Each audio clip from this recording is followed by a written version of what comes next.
Rhodri, what are your experiences about going from, if I can say, sidestep from rugby into the property side, but then into the technology side?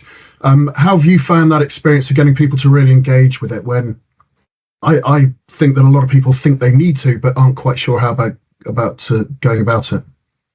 Yeah, I mean, I deal with it a lot. I mean, I talk to clients and potential clients about using Scafol, obviously trying to, grow the business and such.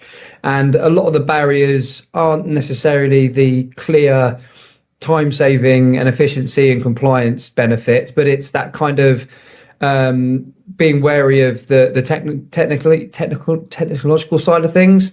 I'm not ageist in any way, shape or form, but it tends to be the kind of older generation that are more skeptical. And I don't think it's because they're necessarily scared of the technology or anything like that, because it's not overly complicated in this day and age, but it's more the kind of, if it's not broken, don't fix it.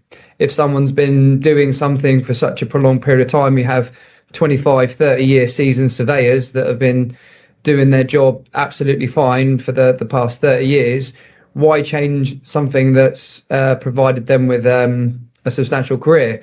Whereas there's also a new crop of surveyors, residential surveyors, particularly coming through at the moment, that have grown up in the age of technology, with a mobile phone on their pocket since the age of 13 years old, probably. And they're much more willing to adopt kind of tech advancements and try and be more efficient with their time and so on and so forth. Yeah, don't get me wrong, sometimes they think that it's going to do the job for them, which is obviously never going to be the case. But that tends to be the kind of the difference between willingness to take it up. And I think it's more the fact that something's worked for someone for a prolonged period of time. Why would they change it to something just because it might save them time? Because will it save them time if they've got to learn a whole new approach on a method that's proven to them? Yeah, good point. Thanks, Rhodri. Rhodri, maybe I could come to you. You've also seen it from both sides, just from a procurement, how the two companies work together, or two types of company work together. What would you pick up on Rupert's points there?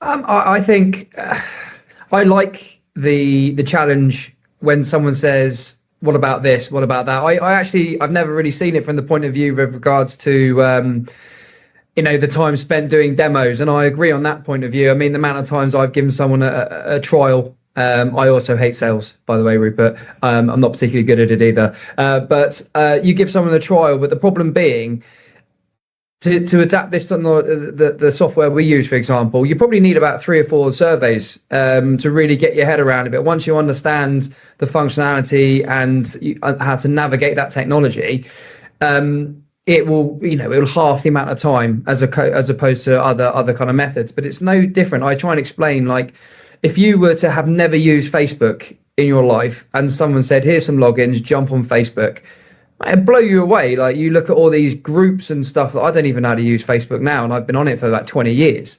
So to just give someone, a bit of tech in this instance where, you can, integrate lead management, integrate third-party diaries, load jobs, automatically generate documents and contracts, complete a survey. I mean, sounds like I'm selling my product now. I'm not.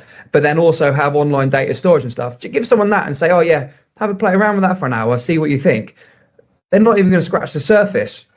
And it does need someone to actually properly buy into, okay, this is going to benefit us, and to go into it. I mean, we've had people sign up and I look, and sometimes they've used it and sometimes people don't.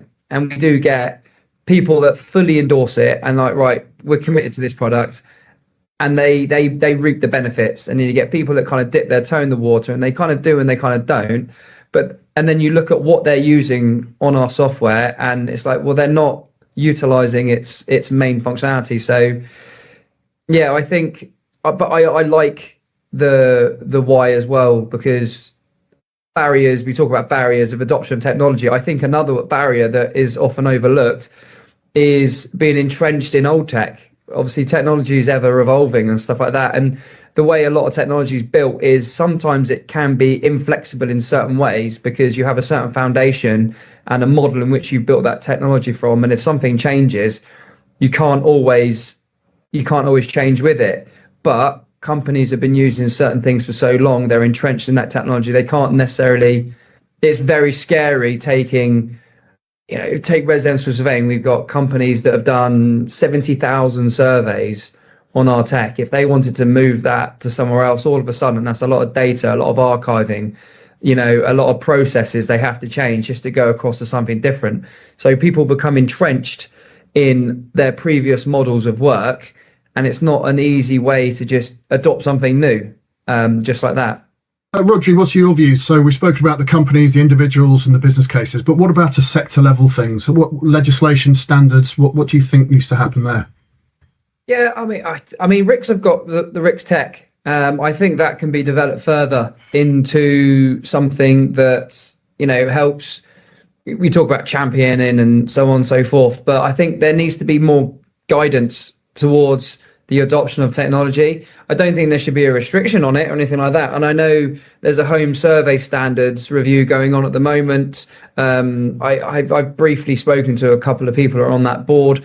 Obviously, they're very, very tight-lipped, as they should be, but there is hints that they might be discussing the possibility of, mentioning the use of technology and so on and so forth. I think that there's learning establishments that need to have a broader approach on the adoption of it. But again, they can't necessarily do that until there's certain levels to attain to or a curriculum to follow. So to be able to teach something at the beginning, like I mentioned earlier in the webinar, there needs to be a framework to teach. So I think a basic framework possibly from RICS as a whole, which I think, again, going back to RICS Tech, I think RICS Tech's quite good for what it is at the moment, but I think there's a lot of evolution that can happen there to kind of help the sector with the use of technology. And said, I'm very much specific to the residential home survey side of things, but obviously Rupert and James, I mean, you're so far left field of what I understand, but there is a lot of crossover in regards to the conversation we've had. So there is something that needs to be done as a very fragmented sector of a whole. And I think it's something that RICS need to take a serious view on, judging by the rapidness technology is being adopted throughout every kind of industry within the surveying sector.